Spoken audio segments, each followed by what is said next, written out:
हा आहे वाटमोकळीचा कार्यक्रम. आता वाटमोकळी म्हणजे काय असतं तुम्हाला सांगणारच आहे. पण इथे ना आम्ही सगळी फॅमिली मस्त एकत्र आलेली होती आणि पुरणाचं जेवण होतं तिथे आणि सगळी फॅमिली एकत्र आलेली मस्त स्वयंपाक वगैरे चालू होता, पाहुण्यांचं जेवण चालू होतं. तर ऐका वाटमोकळी म्हणजे नेमकं काय असतं. माझ्या आईची आई मरण पावलेली होती म्हणजे माझी आजी. तर त्या निमित्तानं माझ्या आईला आणि आईच्या बहिणीला दोघींना सुद्धा भावाकडे त्यांच्या जेवणासाठी बोलावलेलं होतं. म्हणजे त्यांच्यासाठी काहीतरी गोड करायचं म्हणून मग सगळे हे पाहुणे एकत्र आलेले होते आणि मग बाकीच्यांना सुद्धा बोलावलं होतं. आणि त्यांची ज्यांची आई वारलेली असेल त्या मुलींचं जर लग्न झालेलं असेल तर त्यांना मग घरी जेवण करायसाठी इन्व्हाइट केलं जातं.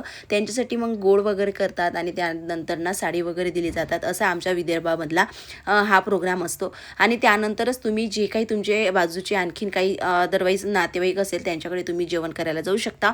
असं काहीचं हे वाटमोकळीचा कार्यक्रम केल्यानंतर मुलीला जेवण करण्यासाठी जाता येतं. तसंच आमच्या इथल्या सगळ्या पाहुण्यांना ना गावाकडे पुन्हा जायचं होतं. म्हणजे रात्रीच्या टाईमला त्यांनी जेवण वगैरे केलं. त्यांचा असा स्पेशलचा असा ॲटो होता, कारण तो गावाकडूनच त्यांनी बोलवून घेतलेला होता आणि कारण त्यांना काम होतं त्यानिमित्त ते गावाकडे गेले. तर आजचा माझा हा व्हिडिओ कसा वाटला